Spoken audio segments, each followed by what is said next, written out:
Ζούμε σε συνθήκες πραγματικά μοναδικές στην ιστορία. Γινόμαστε μάρτυρες γεγονότων τα οποία δηλώνουν ότι αυτά που γνωρίζαμε μέχρι πρότινος ως κανονικότητα, μάλιστα κανονικότητα με κάποια μονοτονία επαναλαμβανόμενη, θα πρέπει να τα λησμονήσουμε. Έχουμε τον ενεξελίξει κλιμακούμενο τρίτο θερμό παγκόσμιο πόλεμο, αν εξαιρέσουμε τον λεγόμενο ψυχρό πόλεμο, και έχουμε γεγονότα σε όλο το φάσμα των οικονομικών, κοινωνικών, πολιτικών, επιστημονικών, τεχνολογικών ανακατατάξεων στον πλανήτη μας. Θα αναφερθώ σε τρία από αυτά. Το ένα αφορά την επίτευξη εκτύπωσης μικροεπεξεργαστών, microchips, από την Λαϊκή Δημοκρατία της Κίνας, από επιχειρήσεις της Λαϊκής Δημοκρατίας της Κίνας, οι οποίες επιτυγχάνουν μέγεθος πλέον μικρότερο των 3 nm, το οποίο δείχνει ότι συνθλίβεται και καταρρίπτεται ένα από τα άπαρτα μέχρι πρότινος κάστρα της τεχνολογικής υπεροχής που διασφάλιζε και την δυνατότητα μέσω αυτής της υπεροχής άντλησης μονοπωλιακών υπερκερδών σε πλανητική κλίμακα από τους ισχυρότερους ομίλους, πολυεθνικούς πολυκλαδικούς ομίλους που προσπαθούν να τυθασεύσουν και να καθυποτάξουν το σύνολο του πλανήτη. Επέτρεπε λοιπόν σε αυτούς τους ομίλους να αντλούν μονοπωλιακά υπερκέρδη σε πλανητική κλίμακα. Ένα από αυτά τα κάστρα αυτή τη στιγμή καταρρίπτεται, συνθλίβεται θα έλεγα. Εάν αυτό εξεταστεί όχι μόνο στην κλίμακα της αρχιτεκτονικής υπολογιστών και των εφαρμογών της μικροηλεκτρονικής σε ευρύτατο φάσμα, αν αυτό εξεταστεί σε συνδυασμό με τα άλλα επιτεύγματα, τους υπόλοιπους άθρους της Λαϊκής Δημοκρατίας της Κίνας στους τομείς της βασικής, της θεμελιώδους έρευνας και της τεχνολογίας, σε συνδυασμό με τις κατακτήσεις της στον ενεργειακό τομέα, στην πυρηνική ενέργεια, στην αεροδιαστημική, στις βιοτεχνολογίες κλπ. Διαπιστώνουμε ότι πρόκειται για τεράστια άλματα τα οποία θέτουν την Κίνα ακόμα πιο κοντά στην κορυφή, στην παγκόσμια πρωτοπορία του υλικού και πνευματικού πολιτισμού. Ένα δεύτερο στοιχείο είναι οι φήμες, δεν ξέρουμε κατά πόσο θα πραγματοθούν, οι φήμες περί αποστολής σημαντικού τμήματος των ενόπλων δυνάμεων, καταδρομέων συγκεκριμένα, από την Λαοκρατική Δημοκρατία της Κορέας, δηλαδή από το απελευθερωμένο από την Επανάσταση του 1945 τμήμα της Κορεατικής Χερσονήσου, από το ελεύθερο τμήμα του κορεατικού λαού, το οποίο επιτυγχάνει από το 1945 σε μια πολύ ηρωική πορεία, επιτυγχάνει την περαιτέρω ανάπτυξη του με εξίσου πολύ σημαντικά, θαυμαστά θα έλεγα, επιτεύγματα σε τρομακτικά δύσκολο καθεστώς επί πάνω από μισό αιώνα κυρώσεων, αποκλεισμών και κυριολεκτικά στραγγαλισμού των εξωτερικών συναλλαγών, σχέσεων και επικοινωνιών αυτού του λαού. Βλέπουμε λοιπόν ότι αυτός ο λαός πλέον στέλνει στο μέτωπο ή φέρνεται ότι στέλνει στο μέτωπο καταδρομής του, γεγονός το οποίο σημαίνει, είναι εξαιρετικά σημαντικό, σηματοδοτεί το ότι δεν αποστέλνουν πλέον οι ιμπεριαλιστές μισθοφόρους για αλλαγές καθεστώτος, για ματοκύλισμα των λαών και καθυπόταξη, χρησιμοποιώντας τις παγκόσμιας εμβέλειας στρατιωτικές τους δυνατότητες, αλλά πλέον ένας επαναστατικός στρατός έρχεται να συνδράμει στον αντιιμπεριαλιστικό, αντιφασιστικό αγώνα του λαού του Ντομπάς και των ενόπλων δυνάμεων της Ρωσίας, όπως και είναι αυτές που ξέρουμε πως είναι αυτές, γεγονός το οποίο με τη σειρά του μειώνει, συρρυκνώνει τα περιθώρια υπαναχωρήσεων, ελιγμών και ετοιμότητας για παζάρια που θα έχουμε διαπιστώσει στην πορεία αυτού του πολέμου από τον Φεβρουάριο του 2022. Είναι λοιπόν η πρώτη φορά που ένας επαναστατικός στρατός συντεταγμένα θα συμμετάσχει σε μια κοινή επιχείρηση, σε ένα από τα θέατα των επιχειρήσεων του Τρίτου Θερμού Παγκοσμίου Πολέμου. Ένα τρίτο γεγονός είναι αυτό που λαμβάνει η χώρα στο Καζάν της Ρωσίας, ενώ την σύνοδο υπό την προεδρία της Ρωσίας, τη σύνοδο των BRICS, αυτού του εναλλακτικού σχήματος πρωτίστως οικονομικής, αλλά όχι μόνο οικονομικής συνεργασίας, αρχικά μέλη του οποίου υπήρξαν η Ρωσία, η Κίνα, η Ινδία, η Βραζιλία και η Νότιος Αφρική, αλλά σήμερα έχουν διευρυνθεί έχοντας ήδη 10 μέλη,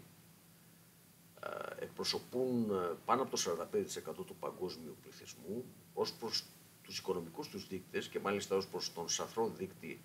του ακαθάριστου εγχώριου προϊόντος, ο οποίος απεικονίζει τζίρο κεφαλαίου και όχι πραγματικές παραγωγικές ικανότητες, ήδη υπερβαίνουν κατά πολύ, ακόμα και με αυτόν τον πλασματικό αγοραίο δείκτη, υπερβαίνουν κατά πολύ την οικονομική ισχύ των G7, των 7 ανεπτυγμένων, δηλαδή των αυτοαποκαλούμενων ηγετικών του πλανήτη χωρών, που περνούν στο παρασκήνιο σιγά σιγά της ιστορίας. Επικεφαλής αυτού του G7 είναι οι Ηνωμένες Πολιτείες, και ένα πολύ σημαντικό πρακτικό βήμα σε αυτή την κατεύθυνση, εκτός από την παρουσία πάνω από 20 ηγετών χωρών και την εκπροσώπηση 55 τουλάχιστον χωρών, γεγονός το οποίο καταρρίπτει την λεγόμενη απομόνωση της Ρωσίας, της λαϊκής δημοκρατίας της Κίνας, της λαοκρατικής δημοκρατίας της Κορέας, του Ιράν κλπ. Κάθε άλλο παρά απομονωμένες είναι, όπως καταλαβαίνετε, αυτές οι χώρες εκπροσωπούν πλέον τη συντριπτική πλειονότητα του πλανήτη, και οι ελπίδες του πλανήτη, οι ελπίδες των λαών όλο και πιο πολύ συνδέονται με αυτού του τύπου τα εναλλακτικά εγχειρήματα οικονομικής, κοινωνικής, τεχνολογικής και πολιτισμικής ανάπτυξης. Έχουμε λοιπόν ένα επιπλέον πολύ σημαντικό πρακτικό βήμα, το οποίο άπτεται των τεχνικο-οικονομικών μιας παγκόσμιας οικονομικής συνεργασίας, τα θεμέλια της οποίας θέτουν οι BRICS αυτή τη στιγμή. Οι BRICS, οι οποίοι διατηρούν το όνομά τους, παίζοντας ως ακτικόλεξο, παίζοντας με τα τούβλα, διότι θα δομήσουν ένα άλλο οικοδόμημα σχέσεων, όπως διακηρύσουν οι ίδιοι, στο πλαίσιο της ισοτιμίας των συναλλαγών, του αμοιβαίου ωφέλους, του σεβασμού των δικαιωμάτων και των ιδιαιτεροτήτων κάθε χώρας, δηλαδή στον αντίποδα των κυρίαρχων οικονομικών προτύπων συνεργασίας, βλέπε εξάρτησης και υπερεκμετάλλευσης. Τι έκαναν λοιπόν εκεί? Αποφασίζουν την δημιουργία ενός συστήματος διατραπεζικών συναλλαγών, άρα και διεθνών οικονομικών σχέσεων, διακρατικών οικονομικών σχέσεων, που παρακάμπτει τους μηχανισμούς διατραπεζικών συναλλαγών που είναι υπό τον πλήρη έλεγχο και την κυριαρχία του ιμπεριαλιστικού άξονα. Γεγονός το οποίο σημαίνει ότι έχει πλέον και τεχνικο-οικονομικό αντίστοιχο ο κλιμακούμενος πόλεμος για την αποδολαριοποίηση της παγκόσμιας οικονομίας. Αποδολαριοποίηση δεν σημαίνει μόνο απομόνωση του δολαρίου, αλλά σημαίνει και εκτοπισμό και των άλλων ιμπεριαλιστικών νομισμάτων, συμπεριλαμβανομένου και του πολυθρύλιτου ευρώ, για την περαιτέρω αποδοχή του οποίου δόθηκαν μάχες πάνω από μια δεκαετία στη χώρα μας από την ολιγαρχία και το καθεστώς της εξάρτησης και κατοχής που έχει επιβληθεί στην πατρίδα μας. Απομονώνονται λοιπόν τα ιμπεριαλιστικά νομίσματα και δημιουργείται μια σταθερή βάση στην οποία θα υπάρχει ένας συνυπολογισμός με ισοτιμίες των νομισμάτων των εμπλεκόμενων χωρών, το τονίζω, σε ισότιμη βάση. Φυσικά τα περί πολυπολικότητας τα οποία διακηρύσει αυτός ο οργανισμός είναι κατανοητά από την άποψη της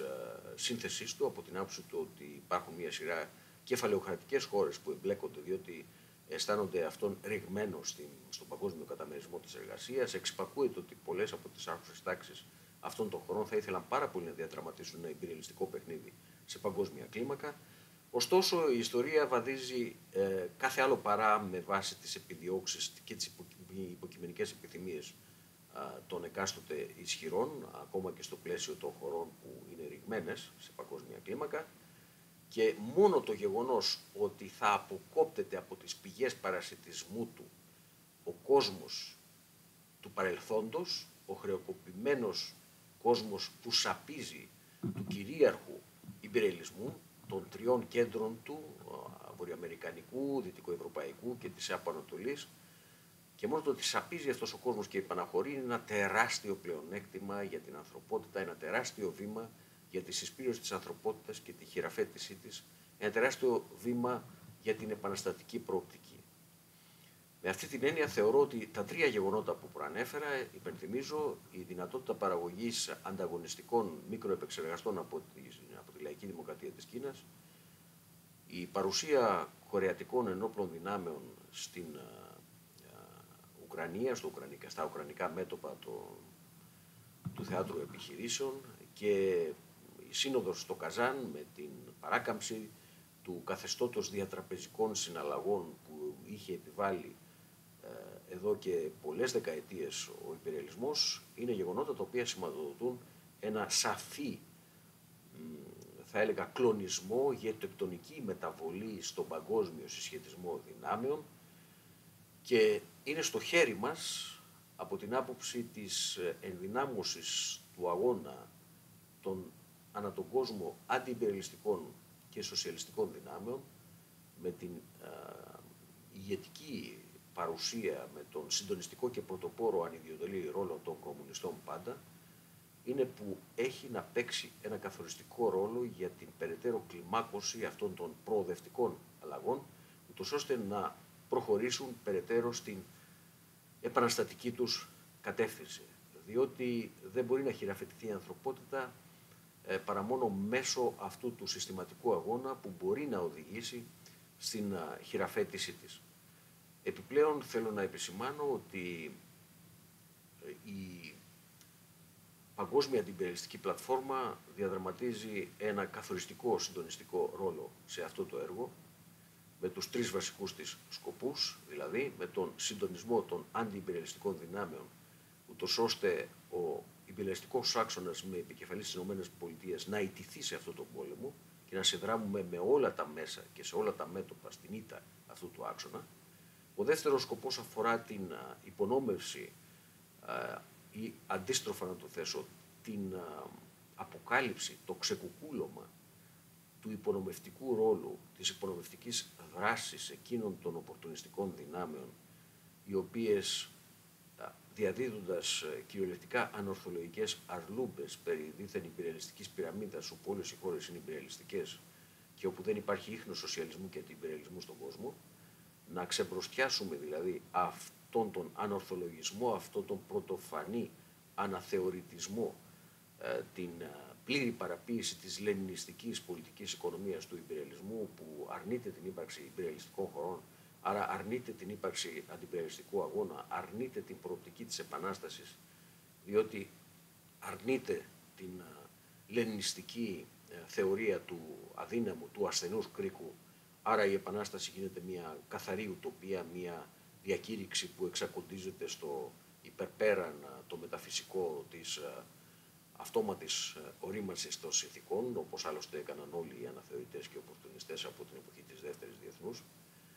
Να αποκαλύψουμε λοιπόν αυτόν τον υπονομευτικό ρόλο και να τον κατανικήσουμε, διότι αν δεν κατανικήσουμε τον εχθρό στις γραμμές του παγκόσμιου επαναστατικού και αντιπεριαλιστικού κινήματος, δεν πρόκειται να νικήσουμε τον αντίπαλο. Και επιπλέον να ανασυντάξουμε τις συνεπείς κομμουνιστικές δυνάμεις στη βάση της ανάπτυξης της θεωρίας και της πρακτικής μας, στη βάση της ανάπτυξης